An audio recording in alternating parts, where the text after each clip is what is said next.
Hi, இன்றைக்கி என்ன பார்க்க போகிறோம் அப்படின்னா நான் பர்சனலாக ரொம்ப நாளாக வெயிட் பண்ணிட்டு இருந்தேன் தங்கலான் படத்தோட ட்ரெய்லர் இன்றைக்கி ரிலீஸ் ஆயிடுச்சு. ஸோ அதோட ரியாக்ஷன் தான் பார்க்க போகிறோம். நான் ஒன்றும் பார்க்கல. அண்ட் அதுக்கு முன்னாடி அதோட டீசர் பார்த்துடலாம் ஒரு தடவை அப்படின்னு சொல்லி எனக்கு தோணுச்சு. ஏன்னா டீசர் ரொம்ப மாதம் ஆச்சுன்னு நினைக்கிறேன். கிட்டத்தட்ட 8 மாதம் ஆயிடுச்சுன்னு நினைக்கிறேன். ஸோ அதனால் அது எனக்கு பார்த்த மாதிரி ஞாபகமே இல்லை. ஸோ அதனால் டீசர் ஃபஸ்ட்டு பார்த்துட்டு அதுக்கப்புறமா நம்ம ட்ரெய்லர் போகலாம். இந்த படம் ஆக்சுவலி அனௌன்ஸ் பண்ண டைம்லேருந்தே செம்ம ஹைப்பு. எனக்கு பர்சனலாக செம்ம ஹைப்பு. எல்லாருக்கும் அந்த ஹைப் இருக்கான்னு எனக்கு தெரியல. விக்ரம் சார் மாதிரி ஒரு ஆர்டிஸ்ட் ரஞ்சித் சார் மாதிரி ஒரு டேரக்டர் கிட்ட போய் சேர்ந்தாங்கன்னா அந்த படம் எந்த மாதிரி வேற லெவலில் இருக்கும் அப்படின்னு சொல்லி ஒரு ஹைப் எனக்கு இந்த படம் எப்போ அனௌன்ஸ் பண்ணாங்களோ அந்த டைம்லேருந்தே எனக்கு வேற லெவல் எனக்கு ஒரு ஹைப்பு. அதுவும் ஒரு நார்மல் ஃபில்ம் இல்லாமல் ஒரு வேற லெவல் செட்டப்பில் வேற லெவல் பட்ஜெட்டில் பண்ணுற ஒரு படம். ஸோ அதனால் எனக்கு ரொம்ப ரொம்ப ரொம்ப செம்ம எக்ஸைட்மெண்ட்டில் இருக்குது. ஸோ அதனால் டைம் வேஸ்ட் பண்ணாமல் ஃபஸ்ட் நம்ம டீசர் பார்த்துடலாம். அதுக்கப்புறம் அப்படியே போயிட்டு ட்ரெய்லர் பார்த்துடலாம்.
இது ஆக்சுவலி இந்த படம் வர்றதுக்கு, அதாவது இந்த ட்ரெய்லர் டீசர்லாம் வர்றதுக்கு முன்னாடியே ரஞ்சித் சாரோட முன்னாடி படத்தோட ப்ரொமோஷன் அப்போவே இந்த படத்தை பற்றி அவர் சும்மா ஒரு கிளிம்ஸாக பேசியிருப்பார் அந்த இன்டர்வியூவில். இந்த மாதிரி ஒரு படம் எடுத்து பிளான் பண்ணிக்கிட்டு இருக்கோம், அது பெரிய பட்ஜெட்டு அப்படின்ற மாதிரி சொல்லியிருப்பாரு. ஸோ அப்போவே அவர் என்ன சொல்லியிருப்பாருன்னா, இந்த KGF படம் நீங்கள் பார்த்துருந்தீங்கன்னா அந்த கோல்டு மைன் அதை பற்றிலாம் இருக்கும். ஸோ அதில் ஒர்க் பண்ண இல்லை அடிமையாக இருந்த ஆட்களை பற்றி மேஜராக இந்த படம் பேசும் அப்படின்னு சொல்லியிருந்தாங்க. ஸோ KGFக்கு இதுக்கும் சம்பந்தம் இல்லை. பட் அதில் இருந்த மேபி பாலிடிக்ஸாக இருக்கலாம், அதில் அடிமையாக இருந்த ஆட்களை பற்றி இந்த படம் பேசலாம். ஸோ அப்படி தான் இருக்குது. ஆக்சுவலி டீசரில் நான் மெயினாக பார்த்தது மியூசிக் தான். மியூசிக் ஜிவி பிரகாஷ் பிரித்து எடுத்திருக்காரு டீசர்லேயே. விஷுவலும் சரி, எல்லாமே சரி, செம்ம கிராண்டாக இருக்குது. பார்க்கும் போதே செம்ம கிராண்டாக இருக்குது. ஸோ டீசர் பார்த்தாச்சு, அதில் இருக்க கிராண்டியரை பார்த்தாச்சு, அதில் இருந்து எல்லாத்தையுமே பார்த்தாச்சு. So it's time for trailer.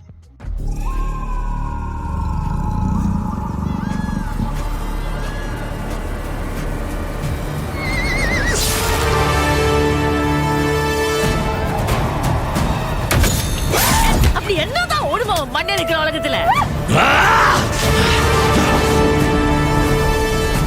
His Excellency Mr. Clement Dore அவரு உங்க உபகாரம் நாடி இந்த கிராமத்துக்கு விஜயம் பண்ணிருக்கார். இந்த வேலையை செய்யறதுக்கு நம்மளை விட்ட வேற ஆளே கிடையாதா? இதுதான் பண்ணுது. வாழ்க்கை எல்லாம் விட்ட வெளிச்சு போயிடும். இங்க பொண்ணு எடுக்கிறது நம்ம உயிரை நாமே எடுக்கிறதுக்கு சமம். இதானே அங்க பேய்க்குது பிசாசிக்குதுன்னு சொன்னா.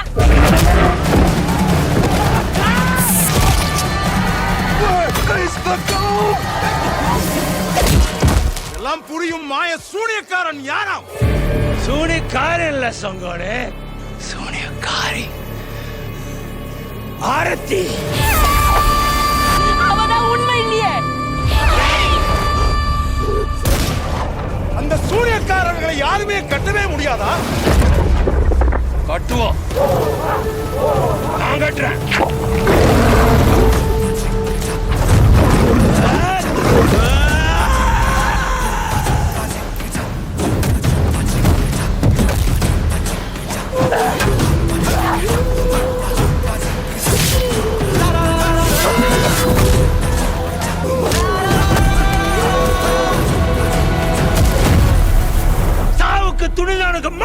எங்க வாழ்க்கை.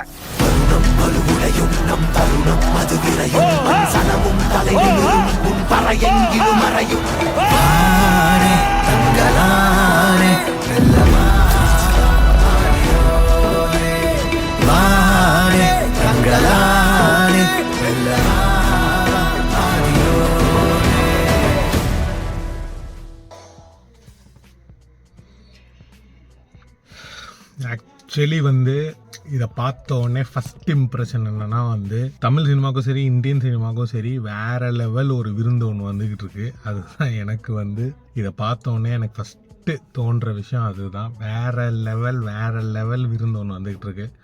ஆக்டிங்லேயும் சரி, டைரக்ஷன்லேயும் சரி, ஸ்டோரி வைஸ்லேயும் சரி ஒரு வேற லெவல் விருந்து வந்துக்கிட்டு இருக்கு. அதான் நான் சொன்ன மாதிரி டீசர் பார்த்துட்டே சொன்ன மாதிரி அதுதான் கதை. அவங்கள வந்து கோல்டு மைன் பண்ணுறதுக்காக இங்கிலீஷ்காரர் மாதிரி யாரோ ஒருத்தர் வந்து கூட்டிகிட்டு போகிறாங்க. ஸோ அதுக்கப்புறமா அங்கே என்னென்ன பிரச்சனைகள் நடக்குது அப்படின்ற மாதிரி விஷயங்கள் இருக்குது. நிறைய இன்ட்ரெஸ்டிங்கான கேரக்டர்ஸ் நிறைய பேர் இருக்காங்க. கேஸ்டிங் ரொம்ப பலமாக இருக்குது. பார்க்குறதுக்கு ரொம்ப ஹாப்பியாக இருக்குது. ஆஸ் யூஷுவல் தான் ரஞ்சித் சாரோட படத்தில் கேஸ்டிங் எல்லாமே ரொம்ப பர்ஃபெக்டாக இருக்கும். அந்த கேரக்டரை அவர் எழுதி அந்த கேஸ்டிங்கை ஃபிட் பண்ணிட்டாருன்னா எனக்கு தெரிஞ்சு அது அவ்வளோ பர்ஃபெக்டாக இருக்கும். அந்த மாதிரி தான் இந்த படத்துலையுமே தெரியுது இப்போ ட்ரெய்லர் வரைக்கும் பார்த்த வரைக்கும். ஒரே ஒரு சின்ன குறை அப்படின்னு சொல்லணும் அப்படின்னு சொன்னால் சிஜி மட்டும் அங்கங்கே கொஞ்சம் தட்டின மாதிரி இருக்குது. சில அனிமல் வந்து அட்டாக் பண்ணுற மாதிரி அந்த மாதிரி சில ஃபைட் சீக்வன்ஸில் சிஜி மேபி படத்தில் அதை பார்க்கும்போது ரொம்ப பெரிய மிஸ்டேக்காக இல்லாமல் கூட இருக்கலாம். இல்லை மேபி படத்துலேயும் பிசு தட்டுற மாதிரி தெரியறதுக்கான வாய்ப்பு இருக்குது. மற்றபடி அவங்க செலக்ட் பண்ண லொக்கேஷன்லேருந்து எல்லாமே ஆக்சுவலி ரொம்ப சூப்பராக இருக்குது. எனக்கு என்னென்னா ரொம்ப ஹாப்பியாக என்ன இருக்குன்னா சியான் விக்ரம் சார் வந்து ரொம்பவே டிஃப்ரெண்ட்டாக தெரிகிறாரு இந்த படத்தில். அவர் பேசுகிற ஸ்லாங்லேருந்து அவர் நடக்கிற நடையிலேருந்து எல்லாமே ஆக்சுவலி ரொம்ப டிஃப்ரெண்ட்டாக இருக்குது. ஸோ ஐ திங்க் பர்சனலி இது அவருக்கும் ஒரு மைல் ஸ்டோனாக இருக்கும்னு நினைக்கிறேன். ரஞ்சித் சாருக்கும் இது ஒரு மைல் ஸ்டோனாக இருக்கும்னு நினைக்கிறேன். எல்லாருக்குமே எனக்கு தெரிஞ்சு இந்த படம் ஒரு பெரிய மைல் ஸ்டோனாக இருக்கும்னு நினைக்கிறேன். இந்த படம் கண்டிப்பாக இந்தியன் சினிமாவில் ஒரு தாக்கத்தை க்ரியேட் பண்ணும் அப்படின்னு எனக்கு நம்பிக்கை இருக்குது. ஏன் அந்த நம்பிக்கை இருக்குன்னா ரஞ்சித் சார்னால அந்த பெரிய நம்பிக்கை இருக்குது. கண்டிப்பாக இந்த படம் பெரிய தாக்கத்தை க்ரியேட் பண்ணும். ட்ரெய்லர் வந்து இன்னும் ஒரு 2-3 தடவை பார்க்கணுன்னு நினைக்கிறேன் அதை ப்ராசஸ் பண்ணுறதுக்கு. பட் ஃபஸ்ட் இம்ப்ரெஷன் வந்து எனக்கு ரொம்ப பிடிச்சிருக்கு. ஆக்சுவலி சூப்பராக இருக்குது. அதான் சொன்ன மாதிரி சிஜி மட்டும் அங்கங்கே தட்டின மாதிரி இருக்குது. மற்றபடி எல்லாரோட டைலாகும் சரி, எல்லாரோட காஸ்டியூம்ஸும் சரி, எல்லாமே விஷுவலாக பார்க்கும்போது ரொம்ப சூப்பராக இருக்குது. எப்படா படம் வரும்னு ஆக்சுவலி படத்தோட டேட் ஒன்றும் அனௌன்ஸ் பண்ணலான்னு நினைக்கிறேன். ரொம்ப வெயிட் பண்ணிகிட்டு இருக்கேன் இந்த படத்துக்கு. கண்டிப்பாக அந்த படம் வந்தோடனே ஃபஸ்ட் ஷோ பார்த்துட்டு அந்த படத்தோட ஒப்பீனியனாக நான் கண்டிப்பாக போடுவேன் இந்த பேஜில். ஸோ அதனால் இந்த மாதிரி என்னென்ன வீடியோஸ் உங்களுக்கு பார்க்கணுன்னு தோணுதோ இப்போ மேஜராக நாங்கள் கவர் பண்ணிகிட்டு இருக்க வந்து சினிமா மட்டும்தான் கவர் பண்ணிகிட்ருக்கோம். ஃபுட்டும் நாங்கள் போட்டிருக்கோம். பட் மேஜராக நாங்கள் வந்து சினிமா மட்டும்தான் கவர் பண்ணிகிட்ருக்கோம். ஸோ இதை தாண்டி உங்களுக்கு என்ன கவர் பண்ணணும், என்ன மாதிரி டாபிக்ஸ் பேசலாம், இல்லை என்ன மாதிரி வீடியோஸ் பேசலாம் அப்படின்னு உங்களுக்கு தோணுச்சுன்னா தயவு செஞ்சு கமெண்ட் பண்ணுங்கள். இல்லைன்னா எங்கள் இன்ஸ்டாகிராம் ஐடியும் போடுறோம், அதுலேயும் ஃபாலோ பண்ணிவிட்டு அதுலேயும் நீங்கள் மெசேஜ் பண்ணலாம். என்ன மாதிரி வீடியோஸ் உங்களுக்கு பார்க்கணுன்னு தோணுது அப்படின்னு நீங்கள் சொன்னீங்கன்னா அது கண்டிப்பாக அதை பற்றி பேசலாம்.